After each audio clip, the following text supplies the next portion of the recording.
Hi friends, आप सभी को मेरे तरफ से जय मसीह की प्रेज द लॉर्ड।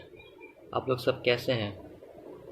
विश्वास करते हैं आप लोग अपने सब घरों में सब अच्छे होंगे, सुस्त होंगे और तंदुरुस्त होंगे। परमेश्वर को धन्यवाद देते हैं कि परमेश्वर ने मुझे फिर से ये मौका दिया कि आप सभी के सामने मैं आके परमेश्वर के जीवित वचन को आपके सामने रख पाऊँ, आप लोग को बोल पाऊँ और समझा पाऊँ। परमेश्वर को धन्यवाद देते हैं कि विश्वास करते हैं कि आप लोग भी अपने घर में सब अच्छे होंगे। आज को जो टॉपिक है, जिस टॉपिक पे हम लोग बातचीत करेंगे, समझेंगे और पढ़ेंगे, ध्यान देंगे, वो ऐसा है कि यदि कोई परमेश्वर में है, परमेश्वर में अपना जीवन बिताता है, परमेश्वर को स्मरण करके, ग्रहण करके अपने जीवन को चलाता है, तो वो क्या है? एक नई सृष्टि है। It's a new creation. तो उसी को आज हम लोग पढ़ेंगे और समझेंगे।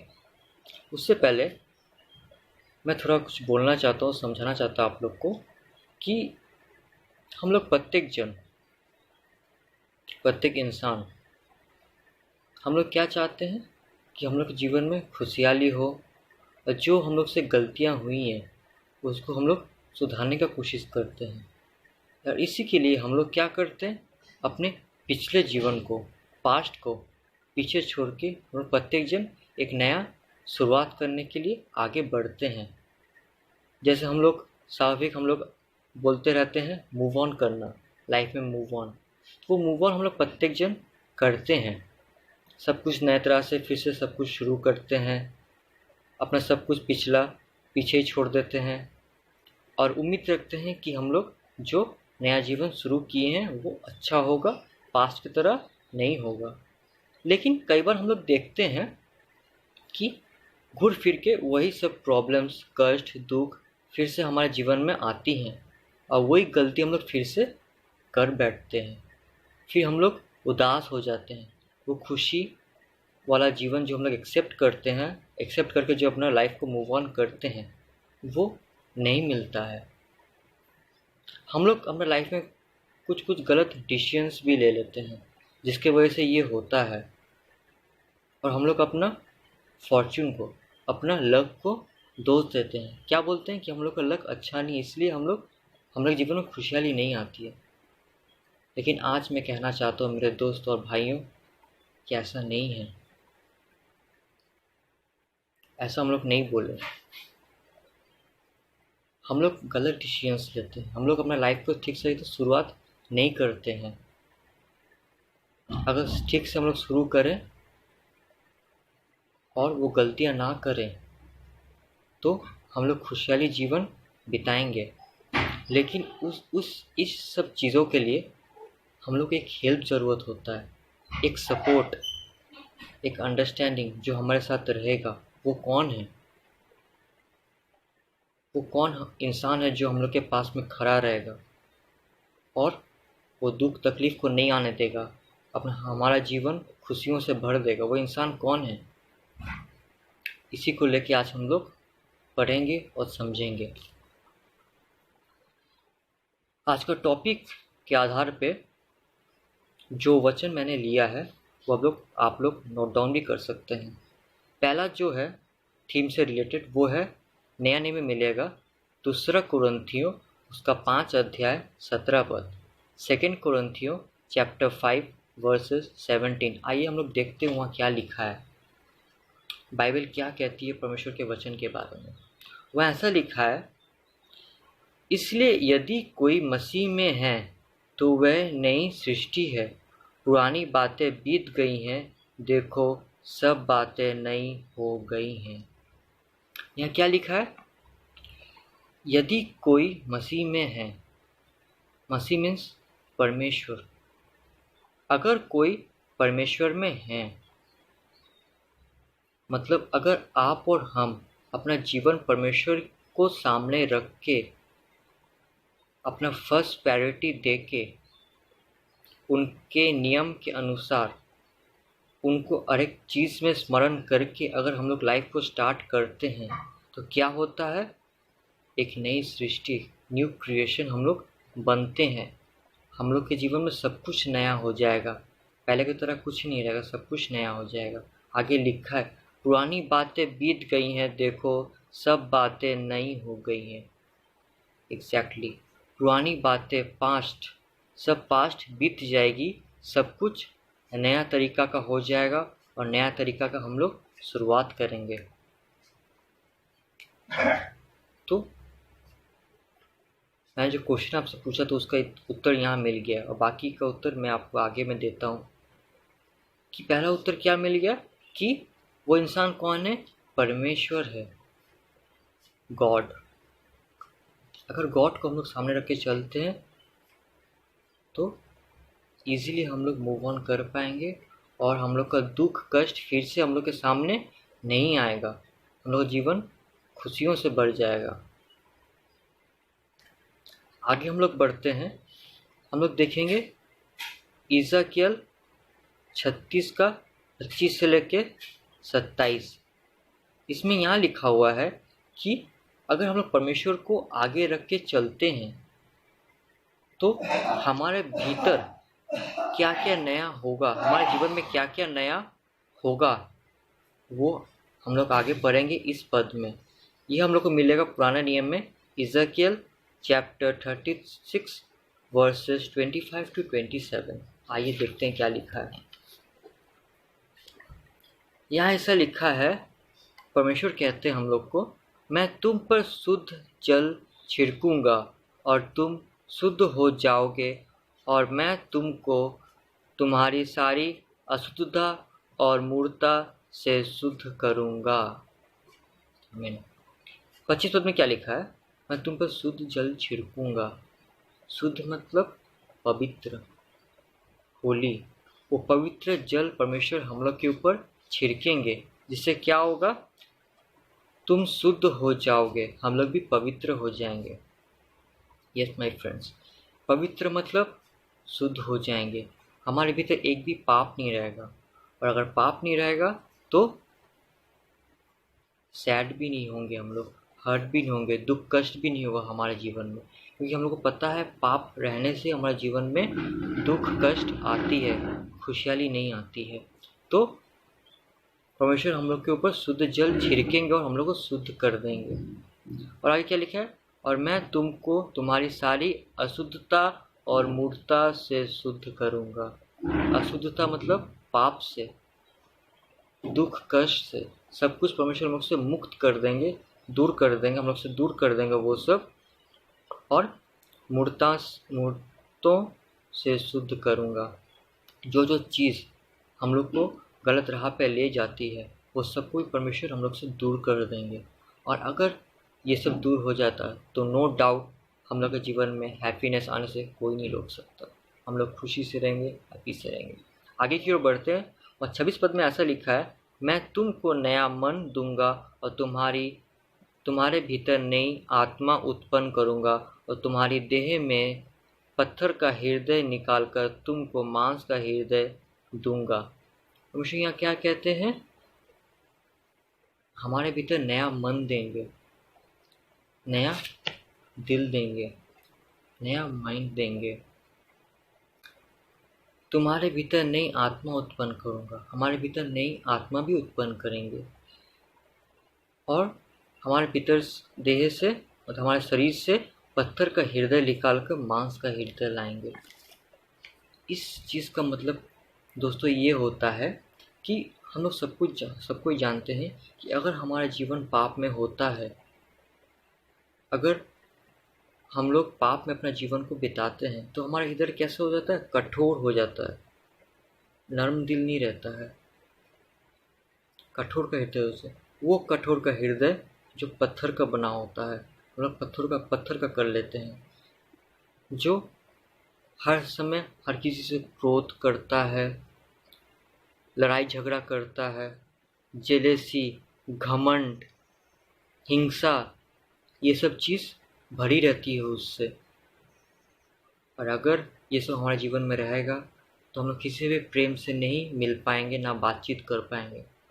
और इसी कारण ही हम लोग पाप कर बैठते हैं और हमारे जीवन में खुशहाली नहीं आती है। यस माय फ्रेंड्स, अगर हम लोग परमेश्वर को अपने जीवन में लाएंगे तो ये सब चीज़ परमेश्वर हम लोग से दूर कर देंगे। और एक मांस का हृदय हमारे भीतर देंगे। वैसा हृदय देंगे जो सबके साथ मिलजुल के रहेगा, प्रेम से रहेगा, कोई पाप नहीं करेगा, ना किसी से गुस्सा करेगा, ना घमंड, ना हिंसा। तो जो मैंने बोला वो सब वो नया हृदय के भीतर नहीं होगा, क्योंकि उस दिल में परमेश्वर वास करेंगे, परमेश्वर रहेंगे। हमारा मन क्या है? परमेश्वर का मंदिर है। उस मंदिर में आके परमेश्वर रहेंगे। अगर परमेश्वर रहेंगे तो ऑब्वियसली हम लोग खुशियों का जीवन बिताएंगे। आगे की ओर क्या लिखा है? मैं अपना आत्मा तुम्हारे भीतर देकर ऐसा करूँगा कि तुम मेरी विधियों पर चलोगे और मेरे नियमों को मानकर उनके अनुसार करोगे। हमारे भीतर परमेश्वर का आत्मा परमेश्वर देंगे, खुद का आत्मा परमेश्वर हमारे भीतर लाएंगे। हम लोग सब कुछ जानते हैं, परमेश्वर जीसस क्राइस्ट हम लोग का क्या थे? वो पवित्र थे, वो निष्पाप थे, उनके भीतर एक भी पाप नहीं था। अगर उनका आत्मा हमारे भीतर आता है तो समझिए हम लोग भी पवित्र हो जाएंगे, हमारे भीतर भी एक भी पाप नहीं रहेगा। वो तो पवित्र इंसान थे, तो उनका आत्मा हमारे भीतर आएगा। परमेश्वर खुद बोल रहे हैं अपने वचन में, वो खुद देंगे। और दूसरे क्या कहते हैं? तुम मेरी विधियों पर चलोगे और मेरे नियमों को मानकर उसके अनुसार करोगे। परमेश्वर को जो नियम सब है उसके अनुसार हम लोग करेंगे और उसी पर चलेंगे। परमेश्वर का नियम क्या है? अपने संपूर्ण मन, हृदय, माइंड, शक्ति, बुद्धि से परमेश्वर को प्यार करो, और दूसरा अपने पड़ोसी से एक दूसरे को अपने समान प्रेम रखो। ये नियम दो ठो है, वो हम लोग को मानना सिखाएंगे और उसके अनुसार हम लोग चलेंगे। और क्या है? 10 आज्ञा तो आप लोग को पता ही होगा, जिसमें जो लिखा हुआ है माता पिता का आदर करना, झूठ मत बोलना, चोरी ना करना, हिंसा ना करना, खून मत करना, किसी दूसरे वस्तु का लालच नहीं करना। तो ये सभी परमेश्वर हम लोग को करना सिखाएंगे और उसके अनुसार हम लोग अपने जीवन को चलाएंगे। वर्ल्डली लाइफ को हम लोग पीछे छोड़ देंगे। अगर आप पीछे छोड़ देंगे तो हमारे भीतर एक भी ना हिंसा होगा, ना क्रोध, ना जेलसी, घमंड, कुछ नहीं होगा। और ये सब अगर हम लोग से भीतर से चला जाता है तो हम लोग हैप्पीनेस का लाइफ, जॉयफुल, मस्ती, इंजॉयमेंट सब कुछ करेंगे। हम लोग अपने लाइफ में सब कुछ हमारे भीतर आ जाएगा। एक मनुष्य के लाइफ में सबसे इम्पोर्टेंट होता है खुशी, शांति। और ये दो चीज़ हमारे जीवन में है तो हम लोग को लाइफ क्या सुंदर हो जाता है, खुशियों से भर जाता है। ये तभी मिलेगा जब हम लोग अपने जीवन में, अपने मार्ग में परमेश्वर को आगे रखेंगे, फर्स्ट प्रायोरिटी देंगे, उनको स्मरण करके हर एक काम करेंगे। तो नो डाउट हमारा जीवन एक्सटर्नल क्या होगा? न्यू क्रिएशन की तरह हो जाएगा और खुशियों से भर जाएगा। हम लोग सब पास्ट की चीज़ें पास्ट में ही रह जाएगी, वो फिर से लौट के हमारे जीवन में नहीं आएगी।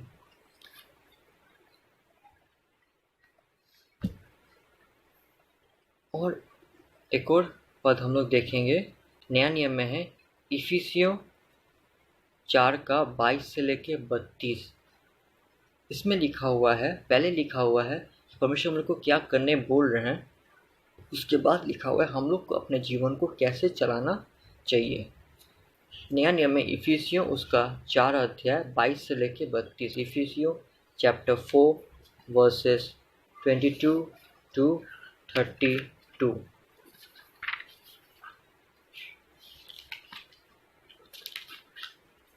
वहाँ ऐसा लिखा है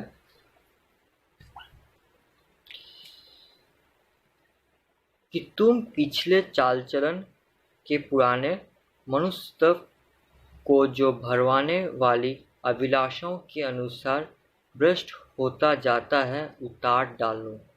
परमेश्वर क्या कह रहे हैं हम लोग को कि हमारा जो पुराना मनुष्य तत्व है,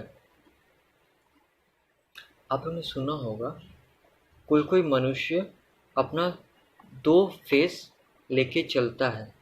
पहला जो उसका रियल फेस है, दूसरा जो वो दूसरों को दिखाता है।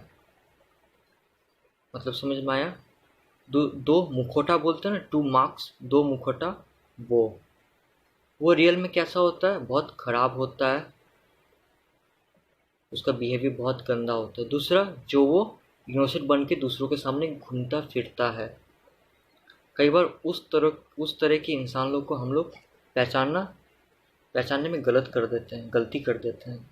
उस तरह परमेश्वर बोल रहे हैं कि तुम अपने पुराने मनुष्य तत्व को, मतलब अगर हम लोग का कोई वैसा मुखौटा है, अगर हम लोग का कोई गंदा बिहेवियर है, कैरेक्टर है, जिसमें घमंड, क्रोध, हिंसा, लालच, चुगली, लड़ाई झगड़ा, झूठ बोलना, अगर ये सब हम लोग के जीवन में है, तो इस तरह के मनुष्य तत्व को, बिहेवियर को, कैरेक्टर को हम लोग को उतार के फेंक देना होगा अपने जीवन से।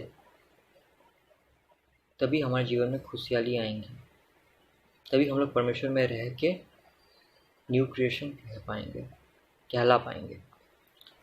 उसके आगे क्या बोल रहे हैं 23 पद में, और अपने मन के आत्मिक स्वभाव में नए बनते जाओ। ये सब उतार के, परमेश्वर बोले ये सब उतार के अपना नया क्वालिटीज, नई अच्छी चीजें अपने भीतर लाओ। और क्या कह रहे हैं, और नए मनुष्य को पहन लो जो परमेश्वर के अनुरूप सत्य की धार्मिकता और पवित्रता में सिरजा गया है। यस माय फ्रेंड्स, परमेश्वर यहाँ कह रहे हैं कि अपने ऊपर वो पुराने मनुष्य को उतार के नया मनुष्य पहन लो जो परमेश्वर के अनुरूप सत्य की धार्मिकता, जो सत्य के पथ में चलती है, जो धर्मी है, जो पवित्र है, उसको तुम पहन लो और पवित्रता में सिरजा गया है। ये परमेश्वर खुद हम लोग के लिए क्रिएट किए हैं, बनाए हैं।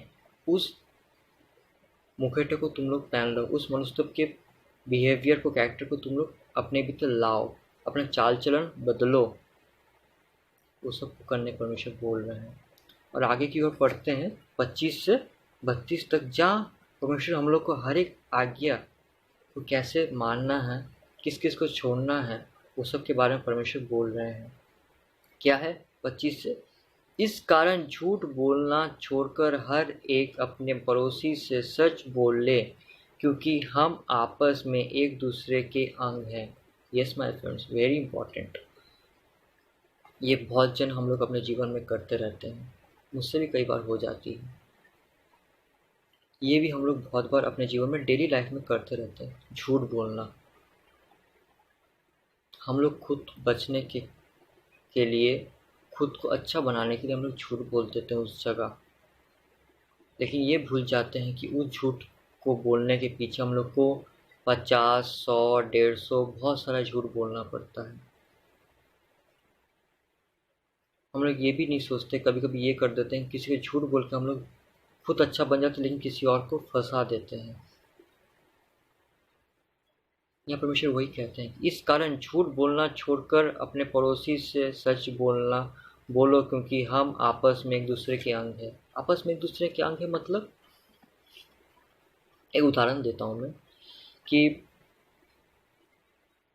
सपोज हम लोग कुछ झूठ बोले, कुछ भी, दूसरा इंसान जो सुन रहा है वो भी तो बोलेगा कि देख वो इंसान ये बोला, उसको तो पता नहीं कि मैंने सच बोला ना झूठ बोला, है ना, वो तो सच ही मानेगा। अगर उसको हम लोग कुछ बोल देते हैं तो वो दूसरों और को जाके बोलेगा, वो किसी और को बोलेगा, वो किसी और को बोलेगा, ऐसे करके एक चेन सिस्टम बन जाता है। मैंने एक को बोला, वो दूसरे को बोला, दूसरा तीसरे चौथा, ऐसे करके चेन सिस्टम बन जाता है। तो क्या हम तो झूठ बोल के पाप किए, साथ ही साथ हम लोग क्या किए, दूसरा मनुष्य को भी पाप में डाल दिए। वो भी झूठ बोला किसी और को जाके, वो भी पाप में डल गया, उसको तो पता नहीं है, वो तो अनजाने में बोल रहा है, लेकिन वो भी पाप में पड़ गया। ऐसे करके पाप का एक चेन बन गया। क्या हम पाप किए, उसको भी पाप में डाल दिए। सबसे बड़ा पाप यही होता है। झूठ बोलना छोड़ दे माय फ्रेंड्स, झूठ नहीं बोले। झूठ बोलना सिर्फ पाप होता है। कुछ टाइम हो सकता है झूठ बोलने से कुछ टाइम के लिए आपको खुशी मिले, लेकिन ऐसा खुशी को हम लोग क्या करेंगे कि कोई दूसरा कोई प्रॉब्लम में फंस जाए जो कुछ टाइम के लिए खुशी हो। क्या जरूरत है ऐसा खुशी को लेके। ऐसा खुशी चाहिए जो हम लोग का सारा जीवन हमारे साथ रहे। वो खुशी कहाँ है? परमेश्वर में है, गॉड में है। क्योंकि हमारा जीवन परमेश्वर में होना है, परमेश्वर को हमारे जीवन में लाना है, तभी हम लोग न्यू क्रिएशन करेंगे। परमेश्वर तो खुद कह रहे हैं, तुम मुझ में रहो, तुम न्यू क्रिएशन कहलाओगे, और न्यू क्रिएशन कहलाओगे तुम्हें हर एक खुशियाँ तुम्हारे पास आ जाएंगी। तो कुछ टाइम का खुशी लेके क्या करेंगे? हम लोग को एक्सटर्नल लाइफ का खुशी चाहिए। इसीलिए हम लोग झूठ बोलना छोड़ दे एक दूसरों से। उसका क्या बोला जा रहा है? क्रोध तो करो पर पाप मत करो। एग्जैक्टली हम लोग को बहुत गुस्सा आता है जब कोई कुछ कहता है हम लोग को, लेकिन परमेश्वर क्या कह रहे? क्रोध करो लेकिन पाप मत करो। कुछ टाइम के लिए क्रोध ठीक होता है। तब कब ठीक होता है? जब किसी को कोई गलत कर रहा है उसको सुधारने के लिए। गौर करिएगा, अगर कोई गलती कर रहा है उसको सुधारने के लिए अगर हम लोग गुस्सा कर रहे हैं उसके भलाई के लिए, तब ठीक है वो क्रोध। लेकिन फालतू चीज़ों के लिए अगर हम लोग गुस्सा कर रहे हैं तो वो ठीक नहीं है। कई बार ऐसा होता है कि हम लोग गुस्से में बहुत कुछ ऐसा स्टेप ले लेते हैं, कुछ बुरा कर देते हैं किसी और के साथ या खुद के साथ, जो लिमिट क्रॉस कर जाता है एंड वो पाप कहलाता है। वो चीज़ ना करें। अगर आप भी एक माता पिता है, अगर बच्चों को सुधारने के लिए आप कुछ डांट रहे हैं, गुस्सा कर रहे हैं, तो वो ठीक है, लेकिन माइंड में रखिएगा कुछ पाप ना हो जाए आपसे। उसके बाद क्या लिखा है? सूर्य अस्तर होने तक तुम्हारा क्रोध ना रहे। क्रोध करो लेकिन सूर्य डूबने से पहले तुम्हारा क्रोध ठंडा हो जाए। इसका मतलब क्या? कोई इंसान ऐसा होता है कि क्रोध को वो एक दो दिन 3 दिन 4 दिन 1 हफ्ता 1 महीना तक कंटिन्यू करता रहता है, और वो इंसान से जिसको क्रोध गुस्सा होता है वो बात नहीं करता, मिलता नहीं है। अगर हम लोग व्हाट्सएप यूज़ करते हैं, फेसबुक, तो अनफ्रेंड कर देते हैं, ब्लॉक कर देते हैं, बात करना बंद कर देते हैं, दूर हट जाते हैं। ये सब ठीक नहीं है माय फ्रेंड्स। हम लोग गुस्सा करें तो कुछ टाइम के लिए, उसको बहुत देर कंटिन्यू ना करें। परमेश्वर का कहानी आप लोगों को अगर पता होगा तो परमेश्वर जब इस पृथ्वी में आए थे उनके साथ भी बहुत गलत व्यवहार हुआ था। बहुत लोगों ने उनको बहुत कुछ कहा था, लेकिन वो तो चुपचाप सहन कर रहे थे। क्यों? उनको गुस्सा नहीं आ रहा था, लेकिन वो चुपचाप थे, सब कुछ चुपचाप सहन कर रहे थे और स्माइल कर रहे थे। और अगर याद है, जब परमेश्वर क्रूस पर चढ़ गए थे तब भी उनके ऊपर बहुत जन निंदा कर रहा था, बहुत कुछ सुना रहा था, लेकिन उन्हें क्या कहा था? क्रूस से अपने परमेश्वर से क्या विनती की थी? पिता, इन्हें क्षमा कर, इनको नहीं पता इन्हें ये क्या कर रहे हैं। एग्जैक्टली अगर फ्रेंड्स, अगर हम लोग कोई आघात करता है, हर्ट करता है, कोई भला भला कह रहा है, हम लोग गुस्सा ना करें, उसके जगह हम लोग परमेश्वर से प्रेयर करें उस इंसान के लिए। तो देखिएगा वो इंसान बहुत जल्द चेंज होगा, अपना बिहेवियर चेंज करेगा और आपके सामने दोस्ती का हाथ बढ़ाएगा और आपसे फ्रेंडशिप करेगा, और गुस्सा लड़ाई झगड़ा कुछ नहीं करेगा। तो ये हम लोग को जीवन में कंटिन्यू करना है, ये चीज़ को अप्लाई करना है। आगे क्या कह रहे हैं परमेश्वर? और ना शैतान को अवसर दो। Very very important. और शैतान को अवसर मत दो। अगर हम लोग एक छोटा सा ही पाप करते हैं, गुस्सा करते हैं, चोरी करते हैं, झूठ बोलते हैं, तो शैतान को ऑप्शन मिल जाता है, चांस मिल जाता है, अवसर मिल जाता है उसको और भी पाप करवाने के लिए हम लोग से, हमारे जीवन में। क्योंकि वो तो बदमाश होता है। शैतान जानते हैं हम लोग कौन है, बहुत ही बदमाश इंसान है। शैतान किस लिए? शैतान परमेश्वर के वचन में लिखा है कि शैतान किस लिए आता है हमारे जीवन में? आघात करने, डिस्ट्रॉय करने, चोरी करने। क्या चोरी करता है? हमारे भीतर जो अच्छी अच्छी आदतें होती हैं, अच्छी अच्छी बिहेवियर होती हैं, जो अच्छी अच्छी चीज़ें होती हैं, उन्हें वो चोरी करके ले जाता है और गंदी गंदी आदतें हमारे भीतर वो देता है, ताकि हम लोग पाप में पड़ते रहें। कि वो नहीं चाहता कि हम लोग खुशी से रहें। वो हम लोग को डिस्ट्रॉय करने, आघात करने आता है। उसका काम ही ये है। वो आगे मैं आप लोग को वचन में दिखाऊंगा वो कहाँ लिखा है। और उसके बाद क्या लगा, चोरी करने वाले फिर चोरी ना करे वरन भले काम करने में अपने हाथों में परिश्रम करे, इसलिए कि जिसे प्रयोजन हो उसे देने को उसके पास कुछ हो। चोरी करने के लिए परमेश्वर मना करते हैं, हम लोग चोरी ना करें। इंसान चोरी क्यों करता है ये जानना जरूरी है। इंसान चोरी क्यों करता है? उसे कुछ चीज़ चाहिए जो उसके पास नहीं है, तभी तो वो चोरी करता है। परमेश्वर का वचन कहता है मेरे दोस्तों कि मांगो तो तुम्हें दिया जाएगा। एग्जैक्टली अगर हमें और आपको कुछ चाहिए तो हम लोग परमेश्वर से प्रार्थना करें, उनसे मांगे। वो हम लोग को ज़रूर देंगे, वो मना नहीं करेंगे। वो तो always he is always ready, वो तो हमेशा रेडी रहते हैं कि वो उनके बेटा बेटी कब उनसे प्रार्थना करें, उनसे मांगे और वो दो हाथ खोल के सब कुछ दे दें।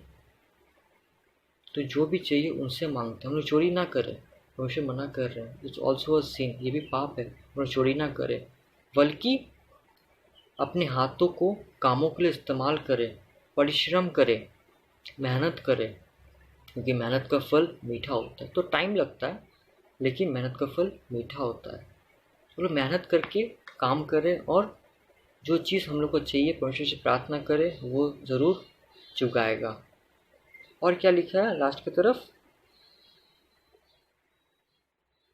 उसे देने को उसके पास कुछ हो। अगर कोई हम लोग से कुछ मांगता है तो हम लोग मना ना करें, हम लोग दे दें। ऐसा हम लोग को बनना पड़ेगा, हमारे जीवन को बनना पड़ेगा। कोई गंदी बात तुम्हारी मुंह से ना निकले, पर आवश्यकता के अनुसार वही निकले जो उन्नति के लिए उत्तम हो, ताकि उससे सुनने वाले का अनुग्रह हो। Yes Lord, yes friends, it's very important. गंदी बात हम लोग मुंह से ना बोलो। बहुत जन बोल देते हैं हम लोग गुस्सा में आके कि तू ऐसा है वैसा है। मैं खुद कभी कभी बोल देता हूँ, लेकिन बाद में फिर गलती होती है, मैं परमेश्वर से क्षमा मांगता हूँ। तो ऐसा हम लोग को नहीं बनना है। गंदी बातें हम लोग मुंह से ना लें, चाहे वो हम लोग गुस्सा में बोले या किसी में बोले। अगर कभी निकल भी जाती तो परमेश्वर से हम लोग क्षमा मांग लें तुरंत, गिल्टी फील करके एक्सेप्ट करें अपनी गलतियों को। लेकिन दिमाग में रखना है कि गलत बात हम लोग, गंदी बात मुंह से ना लिखें। स्पेशली स्लैंग्स, वेरी बैड, बहुत गंदी चीज़ है। स्लैंग्स हम लोग ना दें, चाहे वो दोस्तों के हो, किसी के लिए भी हो। गंदी बात हम लोग मुंह से ना निकले। सपोज एक उदाहरण देता हूँ, अगर हमारे आसपास छोटे बच्चे हैं और हम लोग सीनियर हैं थोड़ा, अगर हम लोग कुछ गलत बात बोलते हैं तो उन पे भी वो इफेक्ट होता है, वो सीखते हैं, अपने जीवन में अप्लाई करते हैं। वो तो नहीं जानते कि वो वर्ड, वो सेंटेंस अच्छा है ना गंदा है। वो तो समझेंगे मेरे बड़े भैया दीदी ऐसा बोल रहे हैं तो ऑब्वियसली अच्छा ही होगा, हम भी इस्तेमाल करते हैं। वो भी बोलना शुरू करेंगे। जब उनके मुंह से हम लोग सुनेंगे तो क्या आपको अच्छा लगेगा सुन के? वो कदापि नहीं। तो इसीलिए गंदी बात बोलना हम लोग बंद करें, स्पेशली छोटों के सामने। बोले ही नहीं अपने जीवन में, बल्कि वो बोले जो ज़रूरत है, जिसको सुन के दूसरे लोग अपने लाइफ में अप्लाई करके उनके जीवन में कुछ इफेक्ट हो, अपने लाइफ में वो चेंजेस लाए। अगर कोई गलत रास्ते पे है और उनके जीवन में खुशहाली आए, तो ऐसा चीज़ हम लोग मुंह से निकालें, गंदी बातें नहीं। परमेश्वर के पवित्र आत्मा को शोकित ना करे, जिससे तुम पर छुटकारे के दिन के लिए छाप दी जाए। बहुत जन इसको हम लोग कर बैठते हैं, कुछ भी बात बोलते हैं और कोई विश्वास नहीं करता है। God promise, God promise, God promise. परमेश्वर का नाम जीसस क्राइस्ट, उसको फालतू शब्दों के लिए हम लोग इस्तेमाल ना करें, फालतू चीज़ों के लिए इस्तेमाल ना करें, क्योंकि उनका नाम पवित्र नाम है। उनको हम लोग ऐसे खेलते टाइम या किसी भी टाइम यूज़ ना करें, क्योंकि उनको कुछ बुरा बोलेंगे तो वो अच्छा नहीं रहेगा। इसलिए हम लोग ना बोलें। सब प्रकार के कड़वाहट और प्रकोप और क्रोध और कलाश और निंदा सब वैभव समेत तुम से दूर की जाए। क्रोध, कलेश, निंदा, कड़वाहट जो हमारे दिल में रहती है दूसरों के प्रति, हिंसा, बैरभाव। बैरभाव मतलब डिफरेंसेस लाना, वो गरीब है, वो अमीर है, ये सब नहीं करें हम लोग। ये सब चीज़ हमारे भीतर नहीं होनी चाहिए अगर हम लोग परमेश्वर में अपना जीवन बिता रहे हैं तो। एक दूसरे पर कृपालु और करुणामय हो, और जैसे परमेश्वर ने मसीह में तुम्हारे अपराध क्षमा किए, वैसे भी तुम भी एक दूसरे के अपराध क्षमा करो। Forgiveness, very important. हम लोग एक दूसरे के विरुद्ध क्षमा याचना करें। अगर कोई गलत बोल भी देता है हम लोग को, गलती से जानबूझ के क्षमा कर दे। उसको सुन के हम लोग दो शब्द उसको सुना ना दें। ये परमेश्वर हम लोग को सिखाता है, जब वो इस पृथ्वी में थे वो भी प्रत्येक को क्षमा कर रहे थे। चाहे तो वो भी बोल सकते थे गुस्सा में, लेकिन नहीं। अगर वो बोलते तो उनमें और उनमें, परमेश्वर में क्या डिफरेंस रह जाता? कुछ रहता? अगर कोई हम लोग को बोलता है, अगर मैं भी उनको दो बात सुना देता हूँ तो क्या डिफरेंस है? वो भी बोला, मैं भी बोला। अच्छा क्वालिटी कुछ बोलने में होगा? नहीं होगा। अगर वहाँ हम लोग चुपचाप रहते हैं और क्षमा कर देते उसकी गलती को, तो डिफरेंसेस होगा। हाँ कि देखो, लड़का ने दो बात भी मुझे नहीं सुनाया, चुपचाप रहा। ऐसा जीवन बिताना है हम लोग को अगर हम परमेश्वर में जीवन बिताना चाहते हैं तो। ये क्वालिटीज़ हमारे भीतर होना चाहिए, स्पेशली फॉरगिवनेस। झूठ बोलना और क्रोध करना सब कुछ दूर करना पड़ेगा। फॉरगिवनेस हम लोग के जीवन में बहुत ही इम्पोर्टेंट है। क्षमा करें हम लोग एक दूसरे को। अगर कोई हम लोग गलत बोलता भी है तो उसके लिए प्रार्थना करें परमेश्वर के लिए, परमेश्वर के सामने। परमेश्वर उसको ज़रूर चेंज करेगा, अच्छा बनाएगा। मैं आप लोग को पूरा था ना शैतान के बारे में। चाहिए आइए निकालते हैं यूहन्ना उसका 10 में, नया नियम, यूहन्ना उसका 10।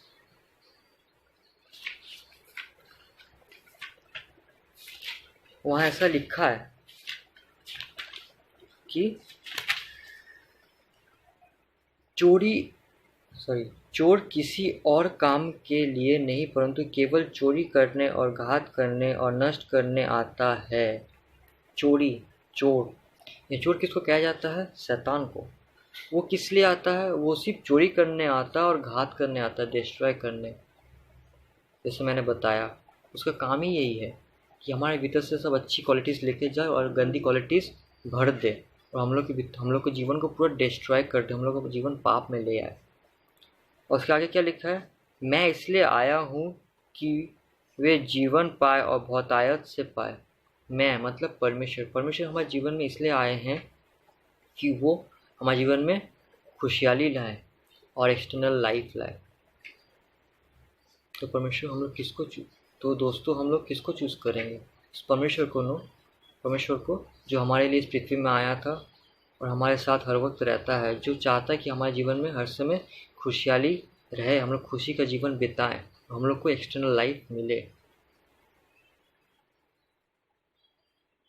तो आज हम और आप क्या कर रहे हैं, ये सोचना हम लोग को बहुत ही इम्पोर्टेंट है। आज हम और आप कैसा जीवन बिता रहे हैं? हम लोग क्या आज भी वो पुराने मनुष्य को पहन के रखे हैं, या लाइफ में मूव ऑन करना चाहते हैं बट कर नहीं पा रहे हैं? कुछ प्रॉब्लम्स है।